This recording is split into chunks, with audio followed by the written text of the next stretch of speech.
Hace 2 semanas recibí un mensaje que todavía no he podido borrar de mi memoria. Luego a las 3:17 de la madrugada. No era un mensaje largo, pero estaba cargado de desesperación. Padre Andrés, algo no está bien en mi casa. Desde hace meses todo se está rompiendo. Mi esposo y yo discutimos por cosas pequeñas. Mi hijo tiene pesadillas casi todas las noches. Yo me despierto con una sensación de angustia que no sé explicar. Y lo más extraño es que hemos hecho todo bien. Bendigamos la casa hace años. Tenemos imágenes sagradas en cada habitación. Incluso colocamos agua bendita en la entrada. ¿Por qué entonces todo empeora? Le ese mensaje varias veces antes de responder. No le dije que rezara más. No le dije que tuviera más fe. No le dije que fuera culpa del estrés o del cansancio. Le hice 4 preguntas muy concretas sobre algo que estaba colgado en la pared de su sala. 4 preguntas que nadie lo había hecho antes. Y cuando me respondió, entendí inmediatamente el problema. El crucifijo que presidia su hogar no estaba cumpliendo su función. No porque Cristo no tenga poder. No porque la cruz sea débil. Sino porque había condiciones que nadie lo había enseñado. Soy el Padre Andrés y lo que voy a decir ahora puede incomodar un poco. Pero ese has legado hasta aquí. No es casualidad. En muchos hogares católicos hay crucifijos. Grandes, pequeños, de madera, de metal, heredados de los abuelos o comprados en una tienda religiosa. Están en la sala, en las habitaciones encima de la puerta principal. Pero en demasiadas casas, el crucifijo es decoración. Y el mundo espiritual sabe perfectamente la diferencia entre un crucifijo vivo y uno decorativo. Escúchame bien. No estoy diciendo que el crucifijo sea un amuleto. No estoy diciendo que sea mágico. Estoy diciendo exactamente lo contrario. El crucifijo es un signo de autoridad espiritual. San Pablo escribió que en la cruz Cristo despojó a los principados y potestades, exhibiéndolos públicamente. La cruz no es un símbolo paivo. Es la señal de una victoria real. Pero esa victoria tiene que ser reconocida y activada en tu hogar. Y aquí viene la primera pregunta que le hice a aquella mujer. ¿Ese crucifijo fue bendecido por un sacerdote? Silencio. Me respondió que no lo sabía. Que lo habían comprado en una peregrinación hace años. Que asumían que ya estaba bendecido. Ese es el primer error. Un objeto religioso no se convierte en sacramental automáticamente, por el simple hecho de representar algo sagrado. La bendición no es un detalle optional. Es el acto por el cual la Iglesia separa ese objeto para el servicio de Dios. Sin bendición, es madera talada. Con bendición, se convierte en un signo reconocido en el mundo espiritual. Y el mundo espiritual reconoce la autoridad real. En el libro de los Hechos se nos cuenta como algunos intentaron usar el nombre de Jesús sin pertenecer verdaderamente a él.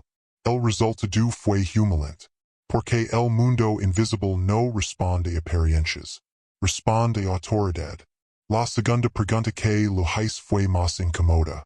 ¿Cuándo fue la última vez que oraron delante de ese crucifijo como familia?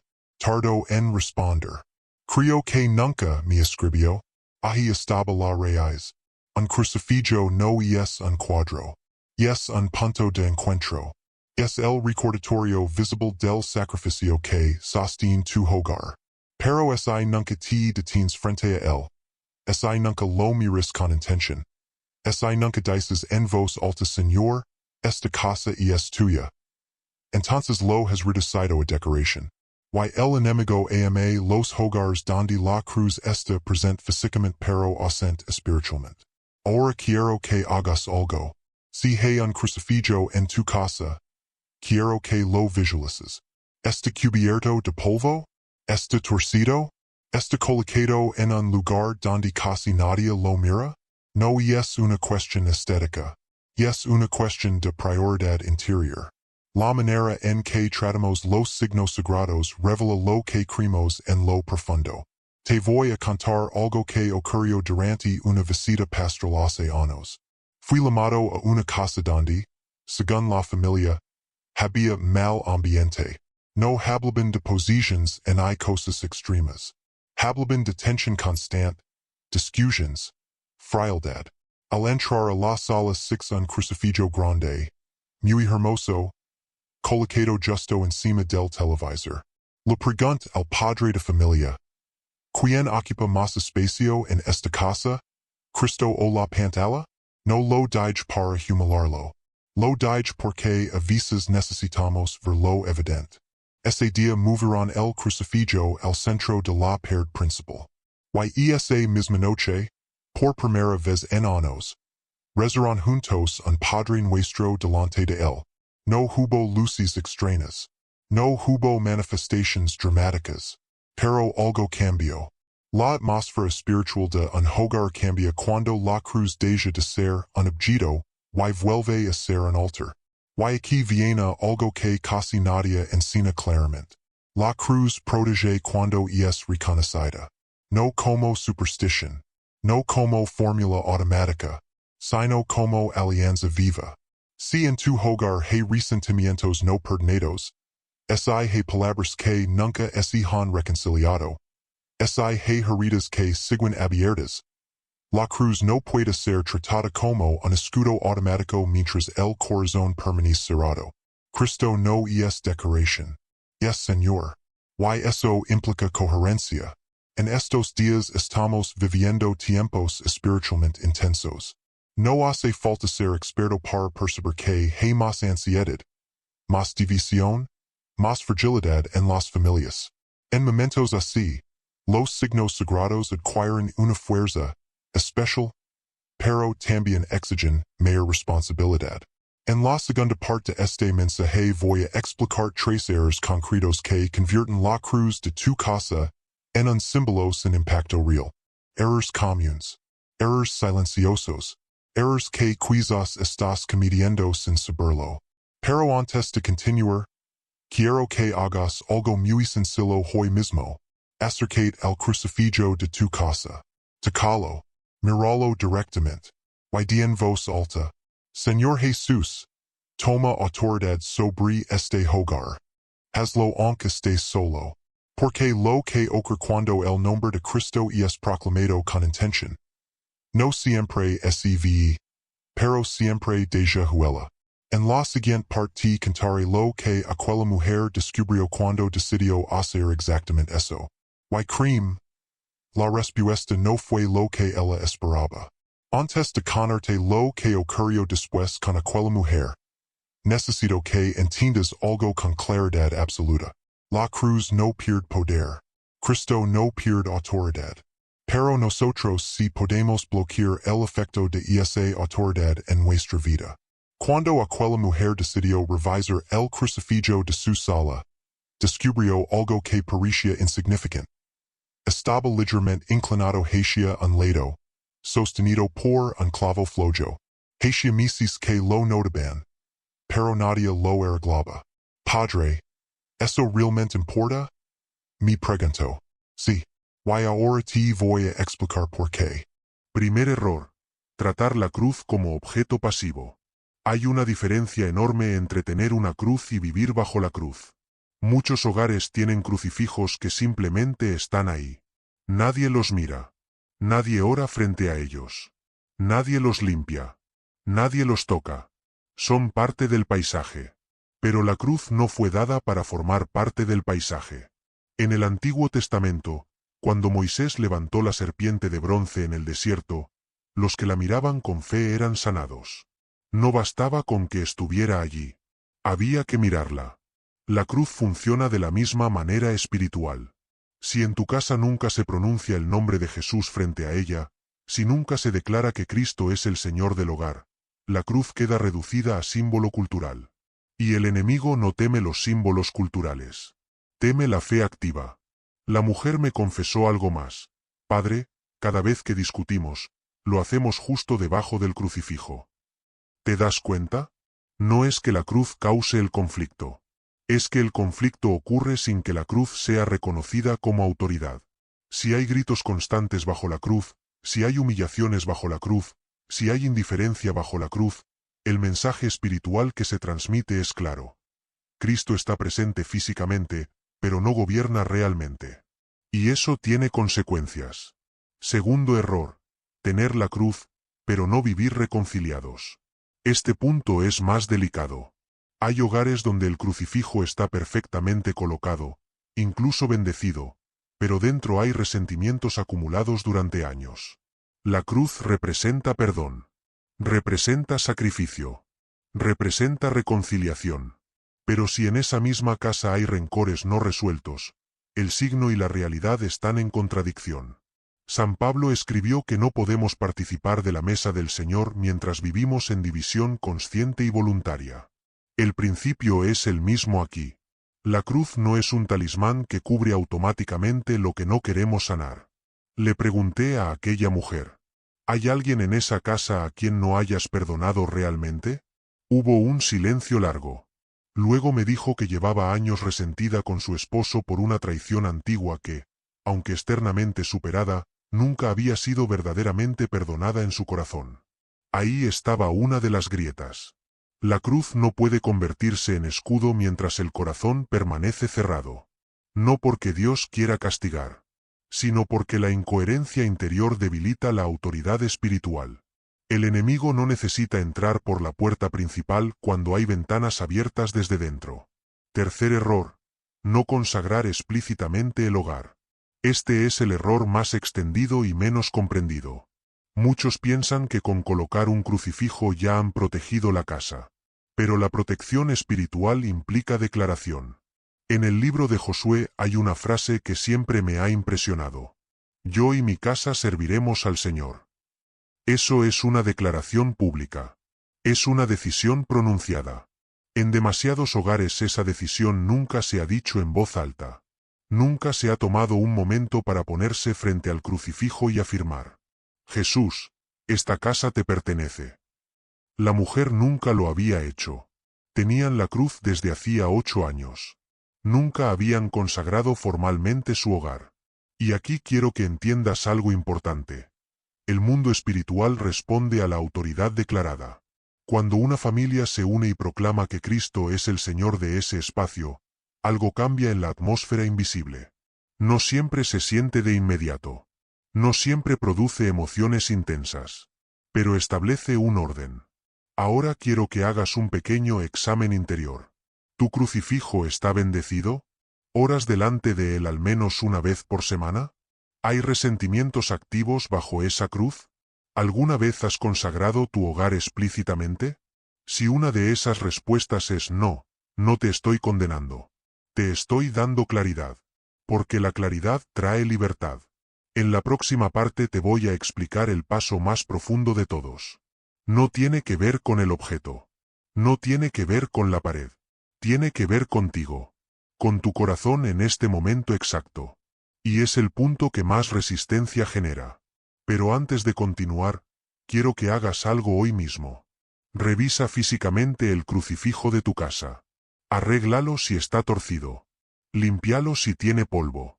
Y esta noche, antes de dormir, reúne a quien viva contigo, aunque sea una sola persona, y di en voz alta: Señor Jesús, te entregamos este hogar. Reina aquí. Hazlo sin dramatismo. Hazlo con sencillez. Pero hazlo. En la tercera parte te contaré lo que ocurrió cuando aquella mujer dio ese paso. Y porque lo que pasó después sorprendió incluso a su esposo. Y lo que voy a decirte ahí es lo que realmente marca la diferencia. Lo que ocurrió después de que aquella mujer arreglara el crucifijo y consagrara su hogar no fue lo que ella esperaba. No hubo una paz inmediata. No desaparecieron las discusiones al día siguiente. No cesaron de golpe las pesadillas de su hijo. Y eso la desconcertó. Me escribió 3 días después: Padre, hicimos todo lo que usted dijo. Enderezamos la cruz. La llevamos a bendecir. Oramos juntos. Pero la tensión sigue ahí. ¿Qué estamos haciendo mal? Ahí fue cuando tuve que decirle lo más difícil. Hay un cuarto elemento que casi nadie menciona. Y no tiene que ver con la cruz en la pared. Tiene que ver con la cruz que evitas cargar. Escúchame con atención, porque este punto no es cómodo. La protección espiritual no se activa solo por colocar signos sagrados en el espacio.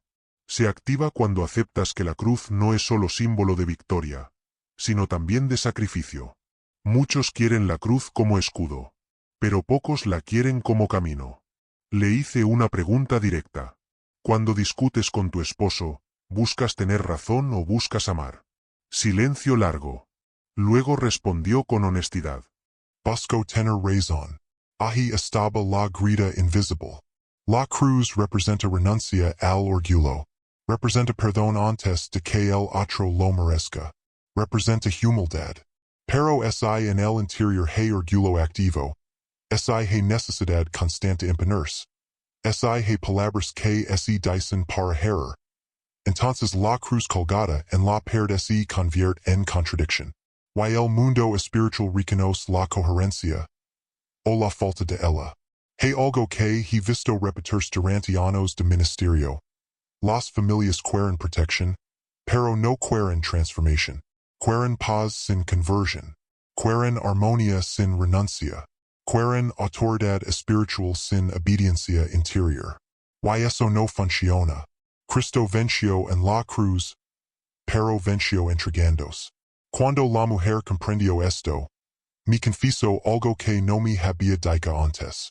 Durante meses había estado criticando constantemente a su esposo, comparándolo con otros hombres, recordando errores pasados en cada discusión. Externamente reciban, internamente acumulaban resentimiento. Y aquí viene la parte que más cuesta aceptar. No se puede invocar la autoridad de Cristo mientras se rechaza el Espíritu de Cristo. No se puede pedir que el reine en la casa si no se lo permite reinar en el carácter. La cruz no es decoración. Es un llamado. Ahora quiero hablar a ti directamente. Si en tu hogar hay tensión constante, preguntate con honestidad brutal. ¿Estoy dispuesto a cambiar yo primero? No el otro. No mi esposo. No mis hijos. Yo. La mujer tomó una decisión concreta. Me escribió una frase que nunca olvidaré. Padre, esta vez no voy a ganar la discusión. Voy a elegir amar. Y esa noche ocurrió algo pequeño, casi insignificante desde fuera. Su esposo comenzó una discusión por un tema económico. Ella sintió la reacción habitual subir dentro de ella. El impulso de responder con dureza, pero recordó la cruz. Recordó que había dicho, Jesús, reina aquí, y guardó silencio por unos segundos. No fue un silencio de desprecio. Fue un silencio de dominio propio. Luego dijo simplemente, tienes razón en que debemos organizarnos mejor. Perdóname si he sido dura. Su esposo se quedó calado. No estaba acostumbrado a esa respuesta. La discusión terminó allí. No porque él cambiara mágicamente, sino porque ella rompió el ciclo.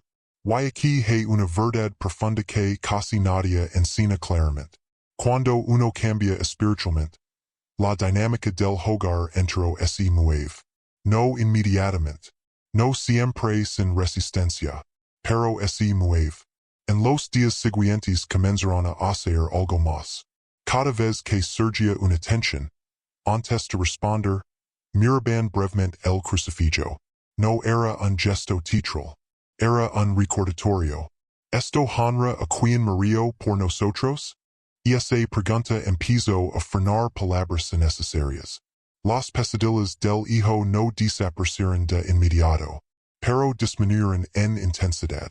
Y lo más importante, el ambiente dejó de sentirse pesado, porque la atmósfera espiritual no cambia solo con objetos bendecidos.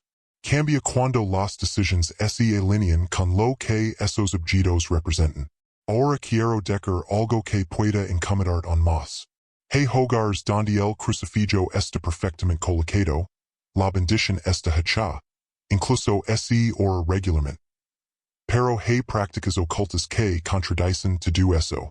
Entretenimiento constante lleno de violencia. Conversations cargadas de crítica y chisme. Habitos que abren portas innecesarias. No puedes pedir luz mientras alimentas oscuridad.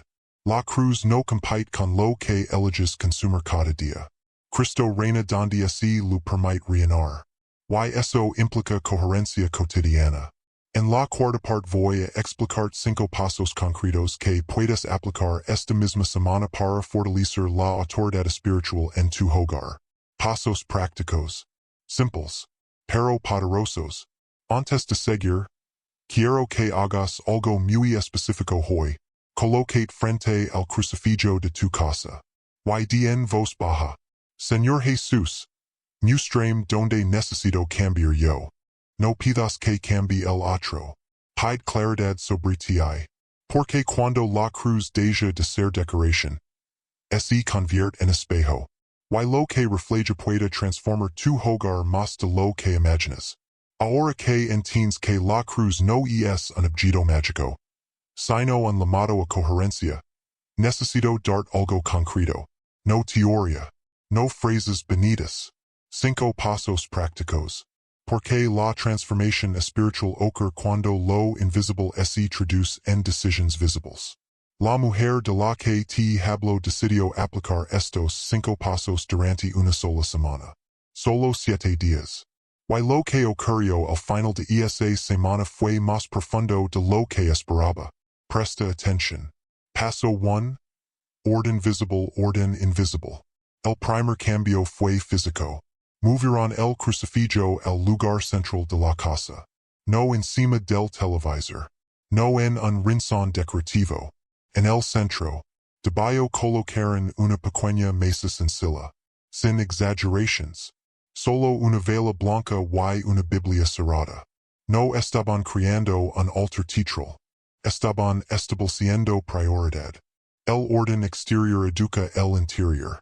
Cuando entras a una casa y ves claramente que ocupa el centro, entiendes que gobierna ese espacio. Es lo mismo. No necesitas lujo. Necesitas intención. Paso 2. Declaración diaria breve.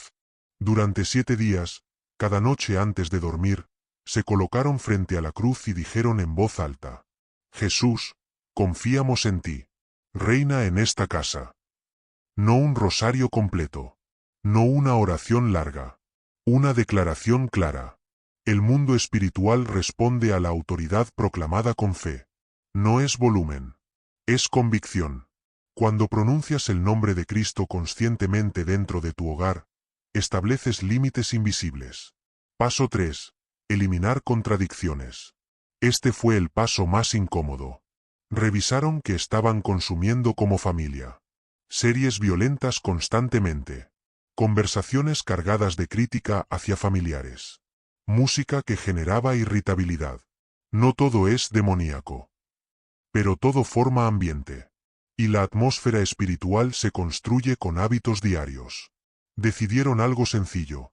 Durante esa semana, nada que promoviera agresividad o burla constante entraría en la casa. Lo sustituyeron por silencio algunas noches. Lectura breve. Música más tranquila. El resultado fue inmediato. Menos irritabilidad. No por magia. Por coherencia. Paso 4. Bendición mutua. Aquí viene algo poderoso y casi olvidado. Cada noche, antes de dormir, ella y su esposo hicieron algo que nunca habían hecho en 20 años de matrimonio. Se dieron la bendición mutuamente. No como sacerdotes. Como esposos. Ella trazó una pequeña señal de la cruz en la frente de su esposo y dijo: Que el Señor te proteja. Él hizo lo mismo. Puede parecer simple. Pero hay algo profundamente restaurador en bendecir con la boca a la persona con la que antes discutiste. La bendición rompe ciclos de ataque. La lengua que hiere puede aprender a sanar. Y cuando la palabra cambia, la atmósfera cambia. Paso 5. Un acto concreto de renuncia. Este fue el paso más transformador. Frente al crucifijo, cada uno dijo en voz alta algo específico a lo que renunciaba. Ella dijo: renuncio a recordarte el pasado como arma. Él dijo: renuncio a encerrarme en el silencio cuando me siento atacado. Nombraron el patrón. Y cuando nombras algo delante de Cristo, pierde parte de su poder oculto. La cruz no solo protege, libera cuando hay honestidad. Al final de esa semana, me escribió nuevamente. Pero esta vez el tono era diferente. No hablaba de fenómenos extraños. No hablaba de miedo. Hablaba de algo más profundo. Padre, la casa se siente más ligera. No porque todo sea perfecto, sino porque estamos actuando diferente. Eso es autoridad espiritual real. No espectáculo.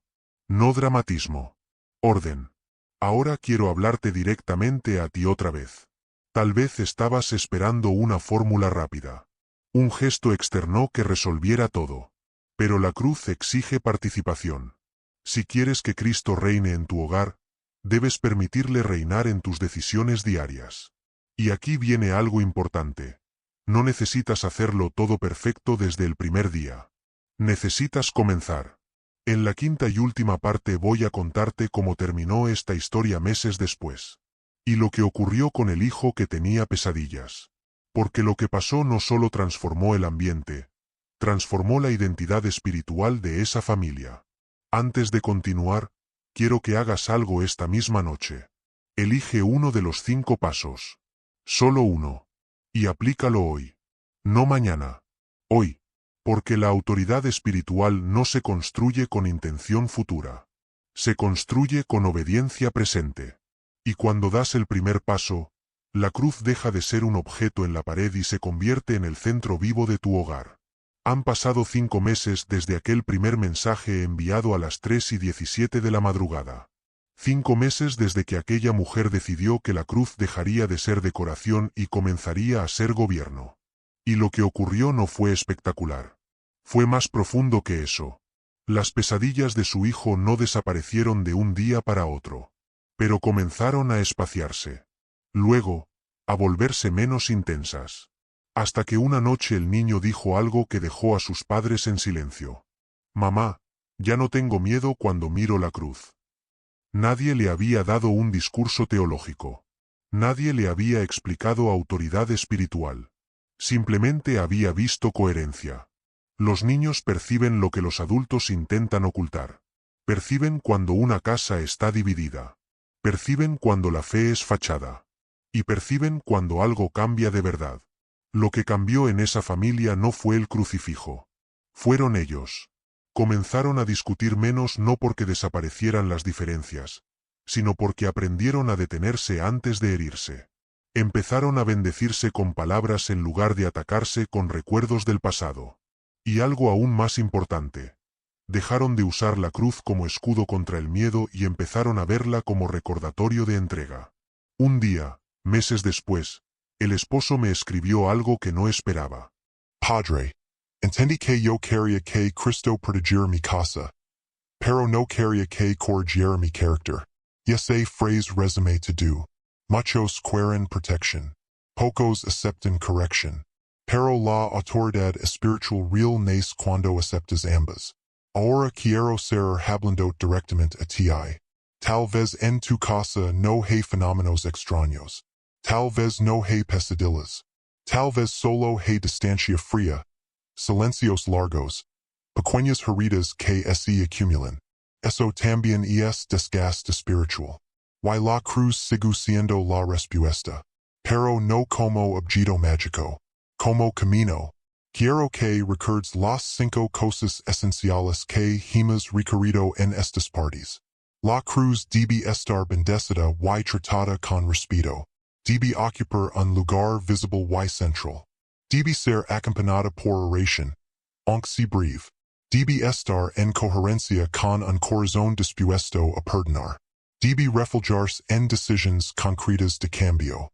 Si falta una de esos países, la estructura pierde fuerza. No porque Cristo sea débil, sino porque la incoherencia debilita el impacto en tu hogar. Voy a decir algo sin rodeos. El enemigo no tiene un crucifijo colgado. Tiene una familia que vive lo que ese crucifijo significa.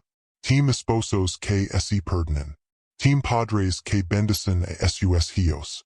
Tiene hogares donde el nombre de Jesús no es adorno, sino autoridad reconocida. Y aquí viene el punto final, el más importante de todos. No espers a que la situación empeore para actuar. No espers una crisis. No espers un miedo fuerte. No espers una ruptura. La autoridad espiritual se construye en tiempos normales, para sostener en tiempos difíciles. Aquella mujer me escribió hace una semana. No para pedirme ayuda, sino para cantarme algo hermoso. Cada domingo por la tarde. Ahora invitan a una familia amiga a rezar brevemente frente a la cruz. 10 minutos. Nada complicado. Y su hijo, el que tenía pesadillas, es quien enciende la vela. No porque alguien lo obligue, sino porque quiere. Eso es restauración. No espectáculo. No dramatismo. Orden y paz. Ahora quiero pedir algo concreto. Hoy no mañana. Acercate al crucifijo de tu casa. Si no tienes uno, consigue uno esta semana. Hazlo bendecir. Colocalo en el centro. Y luego di estas palabras en voz clara. Señor Jesús, no solo te pido que protejas este hogar. Te entrego mi carácter, mis palabras y mis decisions. Reina aquí. Si lo dices con sinceridad, algo comienza. Quizás no lo verás de inmediato. Quizás no sentirás nada extraordinario. Pero el orden invisible empezará a alinearse. Y cuando el orden invisible se alinea, la paz se vuelve posible. No perfecta, pero real. Hermano, hermana, la cruz no es un amuleto. Es una invitación. Puedes seguir viviendo con ella como decoración. O puedes permitir que se convierta en el centro que sostiene tu casa. La decisión no está en la pared. Está en tu corazón. En el nombre del Padre, del Hijo y del Espíritu Santo. Amén.